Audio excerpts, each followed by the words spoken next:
berarti tanpa kasih-Mu.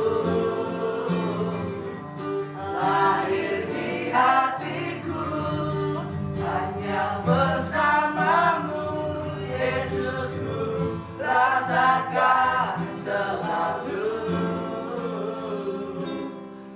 Indahnya Natal di hatiku. Bersama paduan suara surga ku bernyanyi, kemuliaan di tempat bumi, dan damai sejahtera di antara manusia.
Sing like never before. Oh my soul, I worship your holy name. Bless the Lord, oh my soul. Mari sama-sama. Oh my soul, worship His holy name. Sing like never before. Oh my soul, I worship your holy name. I worship your holy name. I worship your holy name. Bapa yang di surga, kami mengucap syukur dan terima kasih pada pagi hari ini. Pagi hari ini kami merayakan hari Natal, hari kelahiran Tuhan Yesus Kristus, bersama keluarga jemaat Gereja Bethel Tabernakel di Amburawa Darat. Tuhan, kami mengucap syukur pagi hari ini. Kami telah naikkan pujian, syukur dan nyanyian dan kur. Kiranya Tuhan Kau memberkati. Ini saatnya kami akan merenungkan dan mendengarkan firman-Mu. Biarlah firman Natal akan menjadi bagian yang kuat di dalam keimanan kita, bagi orang-orang yang percaya, bagi orang-orang Kristen, bagi orang-orang yang beriman. Bahwa setiap orang yang percaya pasti diselamatkan. Bahwa setiap orang Kristen pasti diselamatkan. Oleh sebab itu Tuhan, kami mohon kekuatan oleh Roh-Mu untuk menyampaikan kebenaran ini. Di dalam nama Yesus Kristus Tuhan dan Juru Selamat kami sambut kebenaran. Yang percaya diberkati untuk mendengarkan firman Tuhan. Mari kita sama katakan. Amin. Salam. Salam. Damai sejahtera bersama kami semua, yaitu umat Kristen di seluruh tanah air Indonesia, bahkan di seluruh mancanegara. Pemirsa, saudara-saudara yang kekasih Tuhan, pada misa Natal hari ini kami akan membawa yaitu firman, menyampaikan kebenaran yang ada di dalam Alkitab, yaitu di dalam Injil. Oleh sebab itu kami akan mengangkat satu tema yang kuat bagi orang-orang yang percaya. Bahwa sini dikatakan sikap tegas bahwa orang masuk surga harus dinyatakan untuk umat Kristen. Jadi orang Kristen harus mempunyai sikap yang tegas bahwa dirinya masuk surga dan harus masuk surga dan pasti masuk surga. Itu untuk menguatkan dan meneguhkan bagi semua iman orang-orang yang Kristen, supaya tidak ada kebimbangan, supaya tidak ada keraguan, supaya tidak ada samar-samar keyakinannya. Dan dengan demikian maka kita orang-orang Kristen, orang-orang yang percaya harus mempunyai konsep yang kuat di dalam firman-Nya, yaitu kita mempunyai dasar yang kuat untuk menyampaikan kebenarannya. Bahwa orang-orang Kristen pasti masuk surga, orang-orang Kristen pasti selamat. Dan orang-orang Kristen di sini pasti mempunyai dan memiliki hidup yang kekal. Amin. Kita yakin dan percaya bahwa kita semua pasti masuk surga. Amin. Baik, saudara-saudara yang kekasih, yaitu ada dasar yang kuat, beberapa hal yang sangat penting yang perlu kami sampaikan. Bahwa orang Kristen di sini pasti masuk surga. Alasannya apa, pemirsa? Alasannya sangat kuat. Kita buka yang terdapat di dalam, yaitu Efesus pasal 1 ayat yang keempat sebagai ayat yang pertama. Efesus pasal 1 ayat yang keempat. Mari kita buka bersama-sama.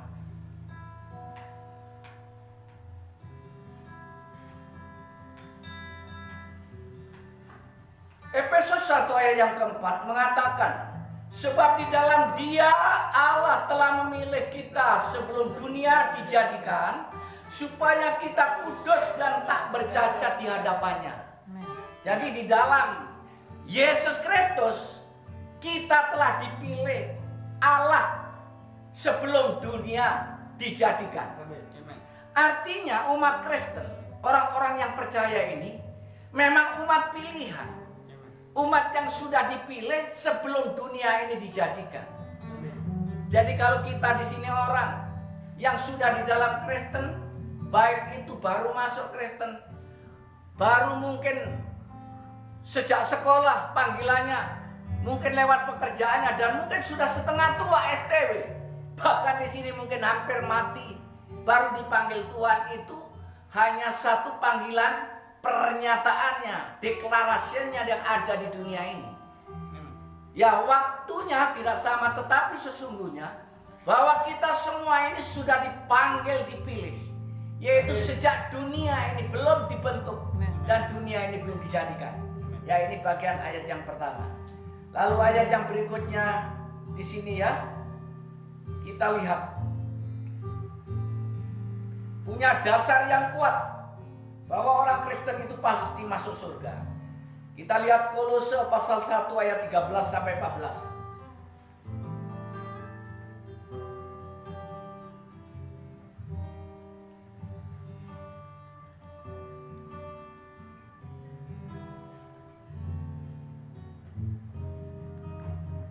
Ya.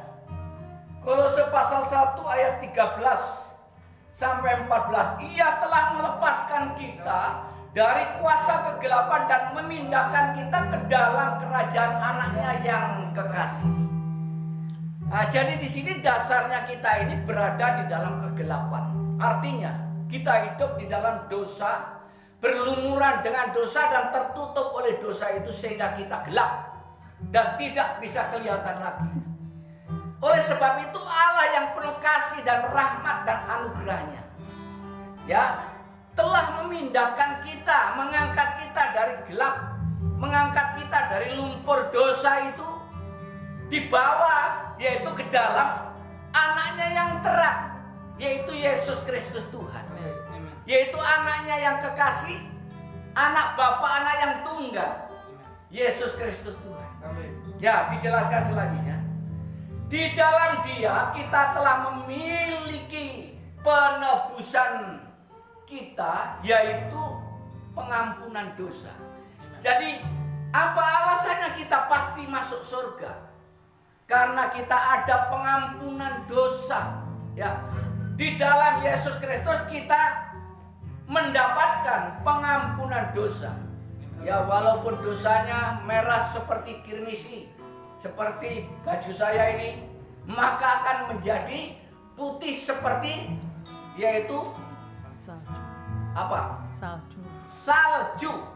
Walaupun merah seperti kain kusumba, di dalam Alkitab mengatakan dosanya akan menjadi putih seperti bulu domba. Oleh sebab itu tidak ada bercak, tidak ada cacat, dan tidak ada celah lagi bagi orang-orang yang percaya bahwa semua orang percaya, semua orang Kristen pasti masuk surga. Amin. Kita tambahkan ayat yang berikutnya supaya lebih kuat lagi. Amin. Mari kita lihat.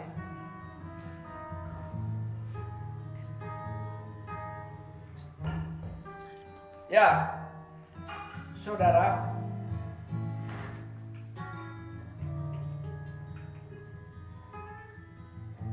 yaitu alasan yang berikutnya, yang ketiga adalah memusnahkan iblis. Ibrani 2 ayat 14.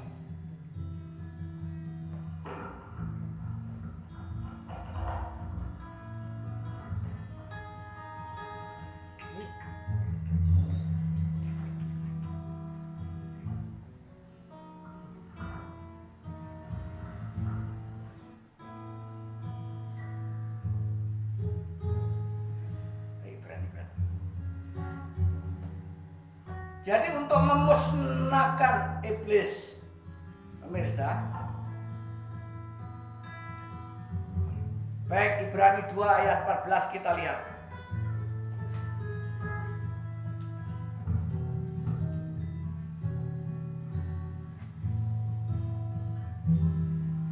Karena anak-anak terang itu adalah anak-anak dari darah dan daging, maka ia juga menjadi sama dengan mereka dan mendapatkan bagian dalam keadaan mereka, supaya oleh kematiannya ia memusnahkan dia, yaitu iblis yang berkuasa atas maut. Nah, jadi di sini kita ini adalah anak-anak terang di dalam Yesus Kristus. Setelah kita berada di dalam Dia, di dalam terangnya, maka di situ Allah itu memusnahkan iblis. Ya, di sini dikatakan bahwa ya, dengan mereka, dengan mendapatkan, kita ulangi lagi, karena anak-anak itu adalah anak-anak dari darah daging, maka ia juga menjadi sama dengan mereka dan mendapatkan bagian dalam keadaan mereka, supaya oleh kematiannya, artinya di sini Yesus Kristus, oleh kematian Yesus Kristus memusnahkan dia. Dia ini siapa? Iblis, yaitu iblis yang berkuasa atas maut. Jadi iblis telah dimusnahkan oleh kematian Yesus Kristus, oleh salib Kristus. Sehingga bagi orang-orang yang percaya di sini sudah tidak diganggu iblis lagi, sudah tidak digoda oleh iblis lagi, pemirsa. Jadi kalau kita orang-orang Kristen ya pernah merasa dirasuk setan, ada yang takut sama iblis, ada yang kesurupan, itu salah, pemirsa. Jadi konsep kekristenan yang benar, orang Kristen itu tidak bisa dirasuk iblis. Orang Kristen itu tidak bisa dirasuk oleh setan. Tetapi ketika orang Kristen marah-marah, itu bukan iblis, kedagingan, emosional, ya. Itu karena mungkin salah makan. Yang biasanya makan tempe, ikan biasa ya, yang dimakan daging berlebih-lebihan, punya tekanan darah tinggi, temperamennya tinggi, micin lagi ya, pemirsa. Kalau orang yang sering makan micin berlebihan, ya maka di sini akan ya temperamennya tinggi, maka cepat emosional. Itu bukan iblis. Terus kejang-kejang, wah itu kecapean bisa, pemirsa. Ya banyak pikiran, ya terbeban berat karena pikiran, karena di sini terlalu kecapean, itu bisa kesurupan orang.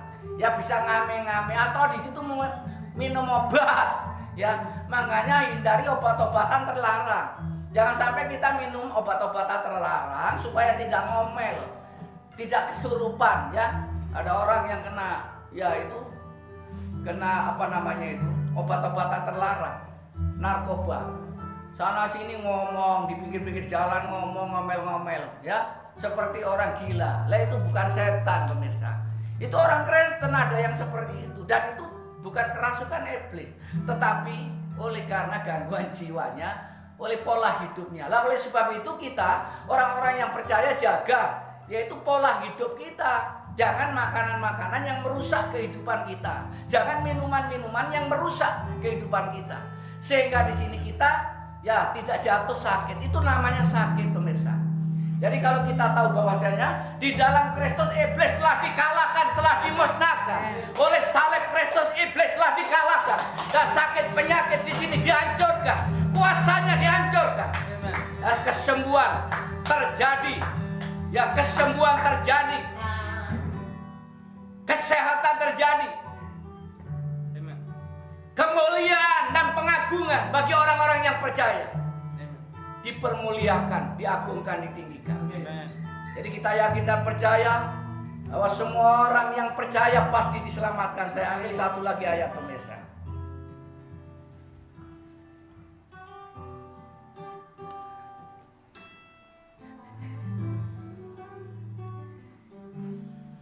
Jadi kita sudah dilepaskan dari kuasa iblis, kuasa kegelapan, dan dipindahkan dari kegelapan ke terangnya, maka kita ada perdamaian.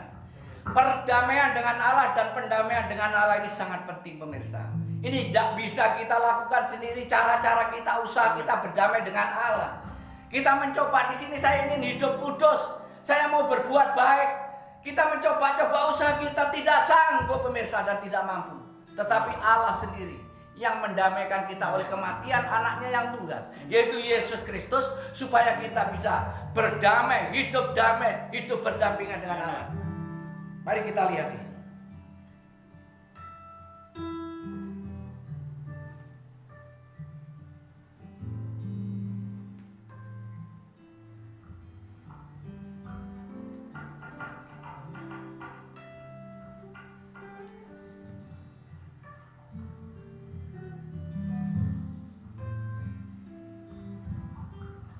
Mari kita buka Kolose pasal 1 ayat 22 sampai 23.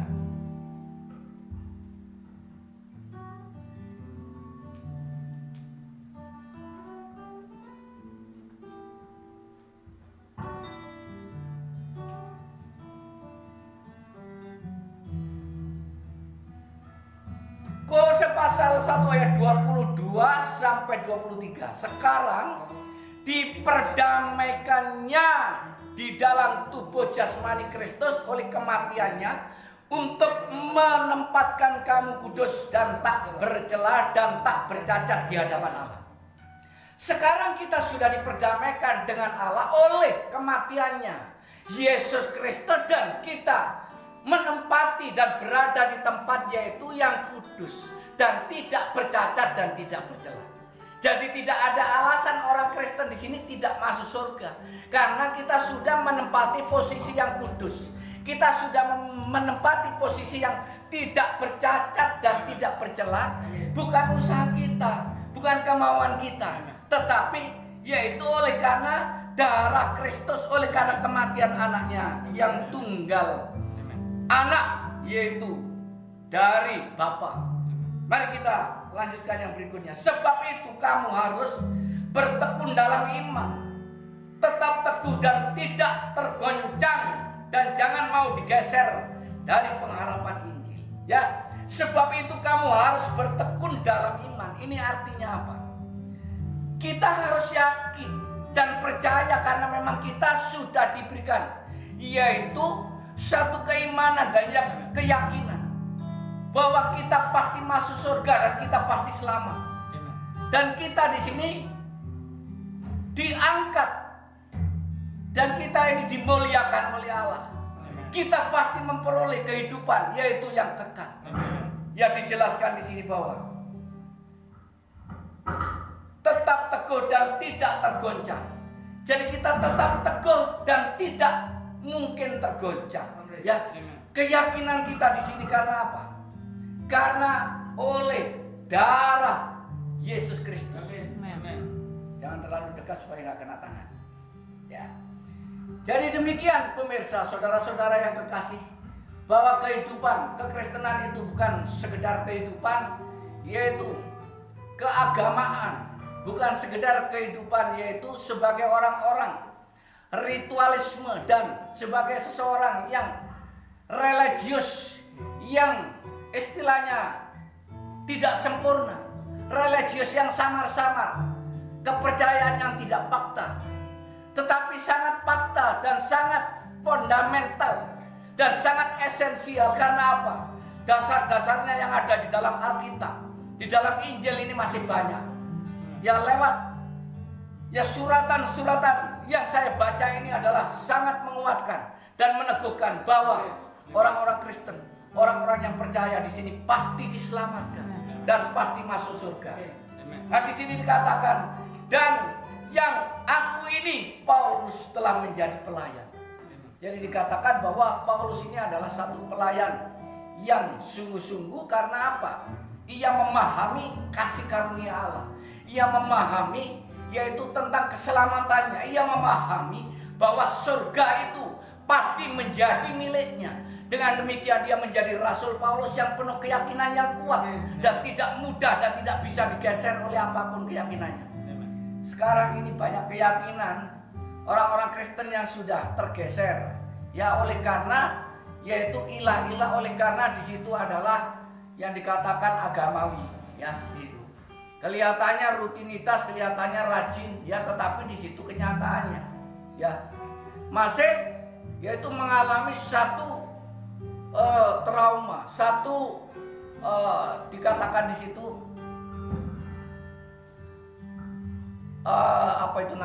keraguan.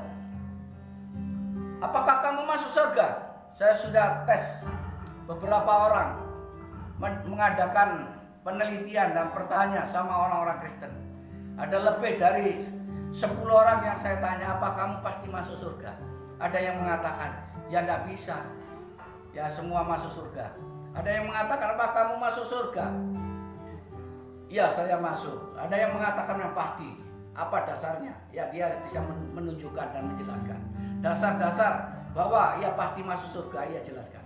Dan tetapi masih banyak lagi yang lainnya, bahwa keselamatan itu bisa hilang. Keselamatan itu bisa hilang dan Allah bisa meninggalkan. Orang Kristen itu salah. Jadi konsep-konsep itu adalah tidak menguatkan dan tidak meneguhkan. Jadi kita adalah seorang penginjil.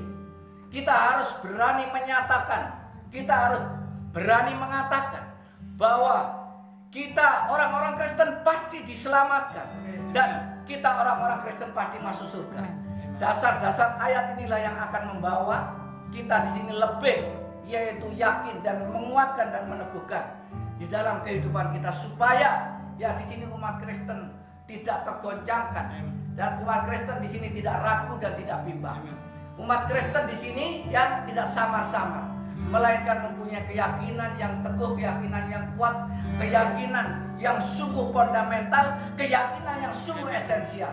Demikian saudara-saudara yang kekasih, kiranya lewat Natal dan firman Tuhan yang kami sampaikan pada saat ini menjadi kekuatan bagi kita semua orang-orang yang percaya, bertambah hari semakin bertambah kuat dan semakin bertambah teguh, semakin bertambah bersukacita dan sukaria di dalam Tuhan. Tuhan Yesus memberkati. Pemirsa, ya, jangan lupa ya, di sini adalah satu Natal, dan oleh sebab itu saya mengucapkan selamat Natal dan tahun baru ya bagi seluruh rakyat Indonesia, semua bangsa-bangsa di seluruh dunia dan seluruh umat Kristen yang ada khususnya. Demikian, Tuhan Yesus memberkati. Salam, sampai jumpa.